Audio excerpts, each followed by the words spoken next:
It was a freak show.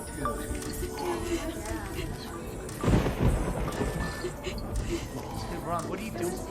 Try anything and you're canceled, bro.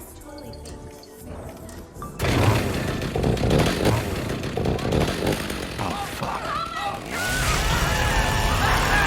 Ladies and gentlemen, horror's in trouble. Again. And Texas Chainsaw Massacre? Well, it's caught in a bidding war, which means some Hollywood studio is about to get their grubby hands all over it. And today, I'm breaking down which studios are in the running and why, without a doubt, some of them should be legally barred from ever touching horror again.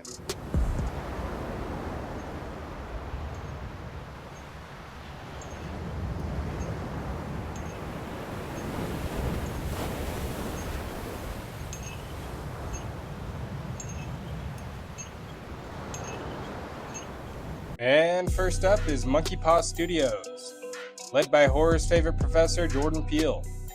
Now, if Monkey Paw wins the bid, say goodbye to Leatherface and say hello to a metaphor for generational trauma, systemic injustice, or let's be real, whatever issue Peele decides needs a 90-minute TED Talk.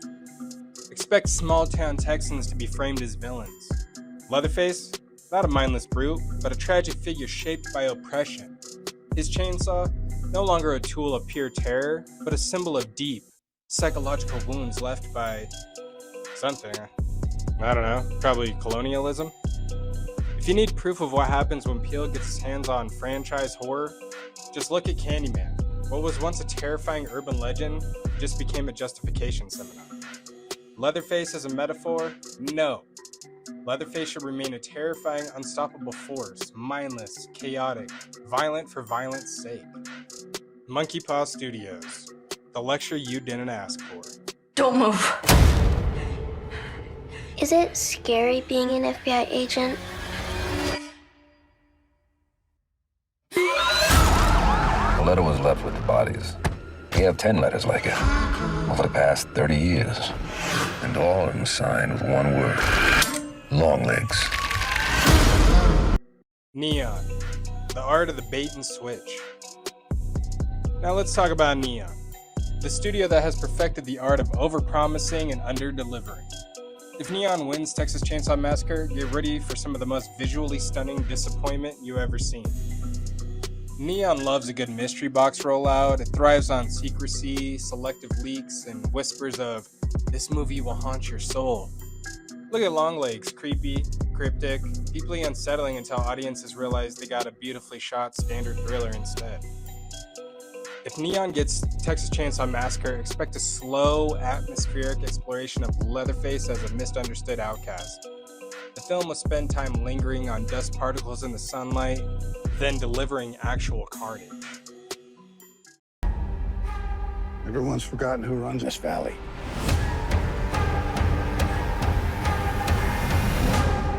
Time to remind them. Paramount and Taylor Sheridan, Texas Chainsaw Massacre, Yellowstone Edition. Sheridan would turn Texas Chainsaw Massacre into a story about the land. It started with endless shots of cowboys staring into sunsets before transitioning into a battle over territory.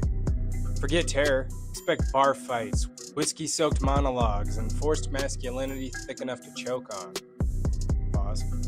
In a climactic brawl, our rugged cowboy hero takes on Leatherface in a dust-covered chainsaw-wielding showdown. Will horror fans get edge-of-your-seat tension? Nope, just another bro fest with blood on the side. Come on, Tiffany, we're gonna be late. Almost ready. I take almost no pleasure in this. I'm not. Blumhouse. The Halloween disaster was just a warm-up. Blumhouse thrives on taking horror, gutting its essence, and slapping on social commentary brainstormed in a freshman philosophy class.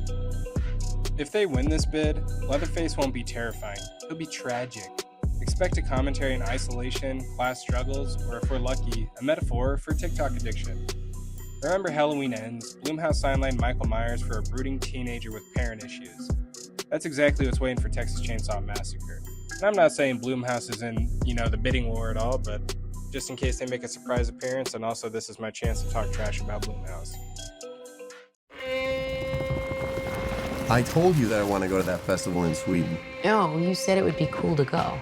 Yeah, and then I got the opportunity and I decided Look, to I do don't mind it. you going. I just wish you would have told me. That's all. Dude, she needs a therapist. You've been wanting out of this stupid relationship for like a year now. And don't forget about all of the beautiful Swedish women you'll meet in June. Okay, guys.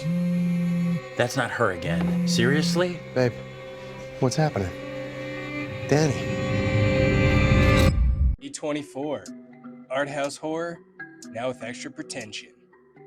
Welcome to A24's Texas Chainsaw Massacre, a film where every frame is soaked in atmosphere, where gore is mostly implied because suggestion is the purest form of terror, apparently.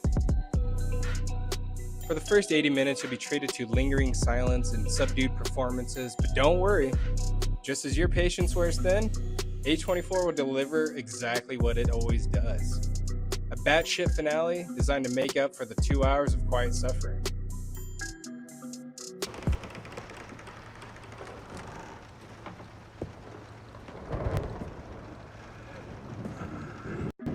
And now the last choice, which in my opinion is the right choice.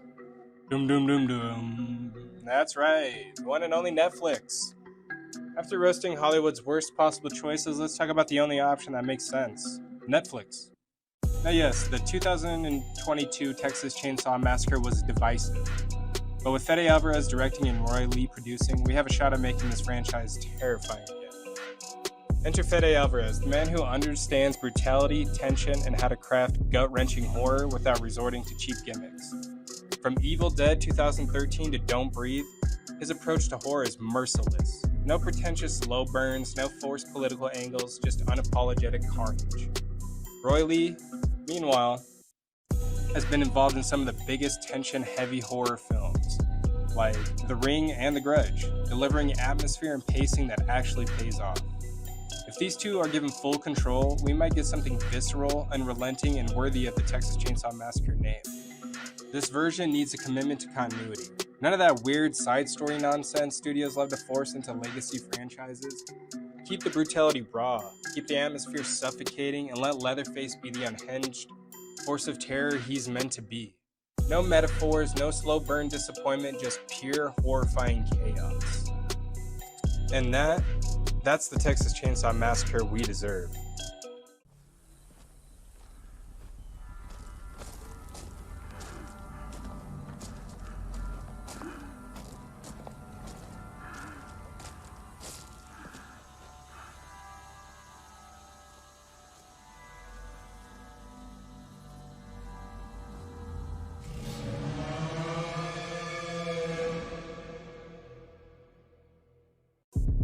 And there you have it. The chaotic bidding war for Texas Chainsaw Massacre laid bare. We've dissected the worst possible contenders, torn apart their inevitable disasters, and pinpointed the only studio that could actually give us the brutal horror we deserve. Hollywood loves to meddle, to turn terror into thinly veiled social lectures or worse. Pretentious art pieces drowning in their own atmosphere. But there's still hope for Texas Chainsaw Massacre, and if there's one thing we should all demand from this franchise is this. Let Leatherface be Leatherface. No metaphors, no nonsense, just pure, unhinged, chainsaw-wielding horror. Not everything needs a deeper meaning. Sometimes a chainsaw is just a chainsaw. But let me know what you guys think down below. Am I right? Am I wrong? Of course I'm right. And as always, remember... Stay spooky!